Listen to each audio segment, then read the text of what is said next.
പാർലമെന്റിലെ സുരക്ഷാ വീഴ്ചയിൽ കേന്ദ്ര ആഭ്യന്തരമന്ത്രി അമിത്ഷാ പ്രസ്താവന നടത്തണമെന്ന് ആവശ്യപ്പെട്ടുകൊണ്ട് ബഹളം വെച്ച 5 കോൺഗ്രസ് എംപിമാരെ ലോക്സഭയിൽ നിന്നും സസ്പെൻഡ് ചെയ്തിട്ടുണ്ട്.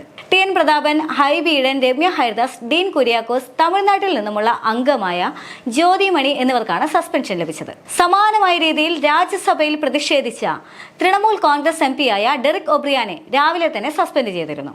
കേരളത്തിൽ നിന്നുള്ള 4 അംഗങ്ങൾ ഉൾപ്പെടെ 5 ലോക്സഭാ അംഗങ്ങളെയാണ് ഈ സമ്മേളന കാലയളവിൽ സസ്പെൻഡ് ചെയ്തിരിക്കുന്നത്. ഗുരുതരമായ അച്ചടക്ക ലംഘനമാണ് ഇവർ കാണിച്ചതെന്നും സഭയുടെ അന്തസ്സിന് ചേരാത്ത വിധത്തിൽ പ്രതിഷേധം നടത്തിയെന്നുമാണ് ഇവർക്കെതിരെയുള്ള നടപടിക്ക് പ്രധാന കാരണമായി കാണിക്കുന്നത്. ഉച്ചയ്ക്ക് സഭാ നടപടികൾ അവസാനിപ്പിക്കുന്നതിന് മുൻപ് തന്നെ ഇന്നലെയുണ്ടായ സുരക്ഷാ വീഴ്ചയിൽ കേന്ദ്ര ആഭ്യന്തരമന്ത്രി അമിത്ഷാ പ്രസ്താവന നടത്തണമെന്ന് ആവശ്യപ്പെട്ടുകൊണ്ട് പ്രതിപക്ഷ അംഗങ്ങൾ പ്രതിഷേധിച്ചിട്ടുണ്ടായിരുന്നു. ഇതിൽ കേരളത്തിൽ നിന്നുള്ള എംപിമാർ ചെയറിനു നേരെ അടുത്തേക്ക് എത്തി മുദ്രാവാക്യം വിളിച്ചു.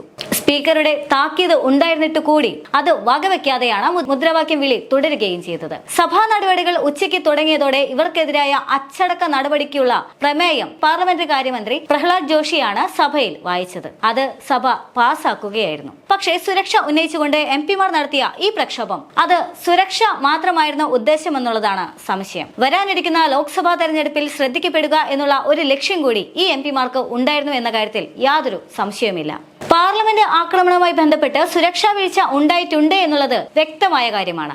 ഇതുമായി ബന്ധപ്പെട്ട് തന്നെ അവിടുത്തെ സുരക്ഷ 2001 ശേഷം കർശനമാക്കിയതുമാണ്. പാർലമെന്റിലേക്കുള്ള പ്രവേശനം അത് മുൻ എംപിമാരുടെ നിർദ്ദേശപ്രകാരം മാത്രമേ സാധ്യമാവുകയുള്ളൂ എന്നും ചട്ടമുള്ളതാണ്. അതുകൊണ്ട് തന്നെ കർശനമായിരുന്നു സുരക്ഷ. എന്നാൽ ആ സുരക്ഷയ്ക്കിടയിൽ ദേഹമാസകലം പരിശോധിച്ചു, പക്ഷേ കാലോ ഷൂസോ പരിശോധിക്കാൻ മറന്നുപോയി എന്നുള്ളതാണ് സുരക്ഷാ ഉദ്യോഗസ്ഥരുടെ വാദം. ഈ വിഷയത്തിൽ ഇത്തരത്തിലുള്ള ഒരു പ്രതിഷേധത്തിന്റെ ആവശ്യം എന്താണ് എന്നുള്ളതാണ് മനസ്സിലാക്കാനുള്ളത്.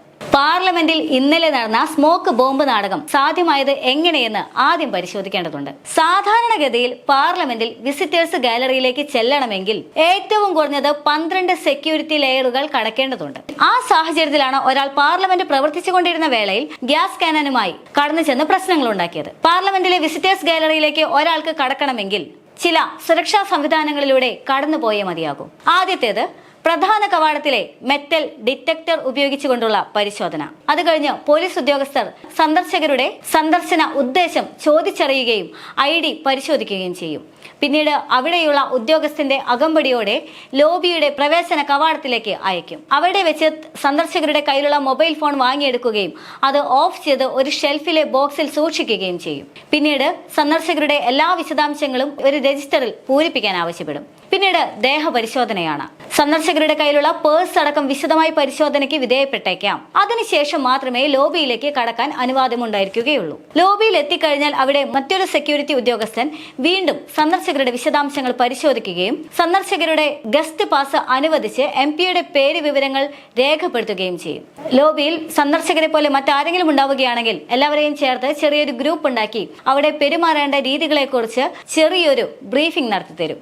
എന്തെങ്കിലും തരത്തിലുള്ള മണ്ടത്തരങ്ങൾ കാണിച്ചാൽ അതിന്റെ ഭവിഷ്യത്ത് ഗുരുതരമായിരിക്കുമെന്ന് അവർ മുൻപേ സൗഹൃദപൂർവ്വം പറയുകയും ചെയ്യും. സന്ദർശകർ എവിടെയായിരുന്നാലും 50 അടി അകലെ ഒരു സെക്യൂരിറ്റി ഗാർഡ് എപ്പോഴും ഉണ്ടായിരിക്കുന്നതുമാണ്. പ്രധാന കെട്ടിടത്തിലേക്ക് കടന്നു ചെല്ലുമ്പോൾ വീണ്ടും കർശനമായ പരിശോധന നേരിടേണ്ടി വരും. ഒരു പേന പോലും കൊണ്ടുപോകാൻ അനുവദിക്കുകയില്ല. പാർലമെന്റിന്റെ ഗാലറിയിലേക്കുള്ള പ്രവേശനാനുമതിയുടെ കാര്യമാണിത്. പാർലമെന്റ് അംഗങ്ങളോ മറ്റ് VVIPകളോ ഈ സമയങ്ങളിൽ കടന്നു പോകുമ്പോൾ സെക്യൂരിറ്റി ഗാർഡുകൾ കൂടുതൽ ജാഗ്രത പുലർത്തുന്നതായും കാണാൻ സാധിക്കും. ലോബിയുടെ പുറത്തെത്തുന്നത് വരെ സെക്യൂരിറ്റി ഉദ്യോഗസ്ഥരുടെ കൺവെട്ടത്ത് തന്നെയായിരിക്കും സന്ദർശകർ. ഇത്രയും കർശനമായ സുരക്ഷാ സംവിധാനങ്ങൾ നിലനിൽക്കുന്ന ഒരിടത്തേക്കാണ് അത്യാവശ്യം വലുപ്പമുള്ള ഗ്യാസ് കാനാനുമായി ഒരാൾ പാർലമെന്റിന്റെ അകത്തേക്ക് പ്രവേശിക്കുന്നത്. ഇവിടെ ശ്രദ്ധിക്കേണ്ട കാര്യം പാർലമെന്റിൽ ഒരു ഭീകരാന്തരീക്ഷം സൃഷ്ടിക്കുവാൻ ഇവർക്ക് സാധിച്ചുവെങ്കിലും ആളപായമില്ല എന്നതാണ്. അതൊരു സൂചനയാണ്.